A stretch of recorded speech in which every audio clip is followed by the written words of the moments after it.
राजा जयसिंह का वहां पर एक मंदिर था जो उन्होंने इनहेरिट किया था और उसे छीना गया शाहजहां के द्वारा। तेजो महल्य हुआ करता था एक शिव मंदिर, इसका तो बिल्कुल ही कोई एविडेंस नहीं है कहीं से तो, लेकिन ये आया होगा ये जो कि आज के दिन हर कहीं सुनने को मिल रहा है। इसका जवाब है दोस्तों एक इंसान का नाम, पुरुषोत्तम नागेश ओक, शॉर्ट में कहा जाए तो पीएन ओक। ये वो इंसान थे जिन्होंने पहली बार इस तेजो महल्य के क्लेम को उठाया। और इंटरेस्टिंगली ये कोई हिस्टोरियन नहीं थे, इन्हें हिस्ट्री बहुत पसंद थी, हिस्ट्री लिखनी भी बहुत पसंद थी, लेकिन ये हिस्टोरियन नहीं थे क्योंकि अपनी मन मर्जी से हिस्ट्री लिखते थे, रीराइट करते थे हिस्ट्री को। दोस्तों आमतौर पर एक हिस्टोरियन की मेथोडोलॉजी बहुत ही लंबी होती है, बहुत ही टायरिंग होती है। एक हिस्टोरियन को पुराने अखबारों से, पुरानी मैगजीन से, पुरानी डायरी एंट्रीज से, लेटर्स से, चिट्ठियों से, पेंटिंग से, कोर्ट हिस्टोरियंस के हिस्टोरिकल अकाउंट से, कंटेम्प्रेरी हिस्टोरियंस के अकाउंट से, ट्रैवलर्स ने क्या लिखा था, कार्बन डेटिंग देखकर, ये सब देखकर अंदाजा लगाना पड़ता है, समझना पड़ता है कि एक्चुअली में क्या हुआ था उस जमाने में। समझने के बाद उन्हें अपने शब्दों में इसे लिखना पड़ता है, एक अकाउंट क्रिएट करना पड़ता है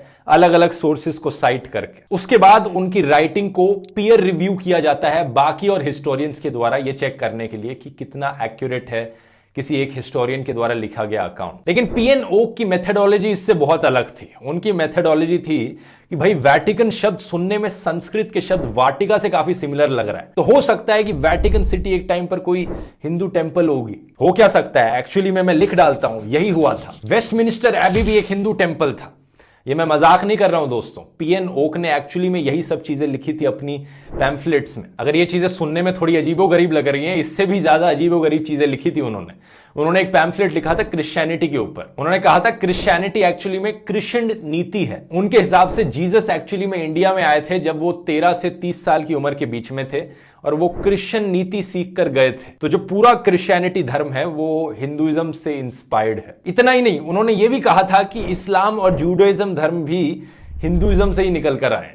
आप पूछोगे कैसे? उन्होंने कहा कि इब्राहिम सुनने में ब्रह्मा जैसा लगता है, इब्राहिम की बीवी सारा सरस्वती होंगी, मोजेस महेश होंगे यानी शिव। इनफैक्ट इनके अकॉर्डिंग पूरी दुनिया पर राज किया जाता था एक एंशिएंट हिंदू एम्पायर के द्वारा। तो ताजमहल के टॉपिक पर वापस आए तो ये पहली बार पीएन ओक ही थे जिन्होंने ताजमहल के ऊपर ये कंस्पिरेसी थ्योरी बनाई। इनकी राय में कोई भी मॉन्यूमेंट बनाया ही नहीं मुगलों ने। पहले तो पीएन ओक का कहना था कि ताजमहल एक एंशिएंट हिंदुइज्म का एक वंडर है जो बहुत पुराने जमाने में बना है, लेकिन फिर हिस्टोरियंस ने कहा कि 4th सेंचुरी से पहले की जो बिल्डिंग्स हैं इंडिया में, अगर वो रॉक कट है तो सरवाइव कर पाई है, लेकिन उसके अलावा कोई बिल्डिंग सरवाइव ही नहीं कर पाई, तो ये कैसे पॉसिबल हो सकता है? ताजमहल एक्चुअली में 1600s में ही बना है। ये सुनकर ओक ने अपने क्लेम को रिवाइज कर लिया। फिर उन्होंने कहा कि एक्चुअली में इसे साल 1155 में बनाया गया था राजा परमरी देव के द्वारा, उन राजा देव के चीफ मिनिस्टर के द्वारा। जब खुद के घर का इतिहास हो तो 2 मिनट भी नहीं लगते उसे बदलने में। अच्छा, फिर साल 1989 में इन्होंने एक और पैम्फलेट लिखा था जिसका टाइटल था ताजमहल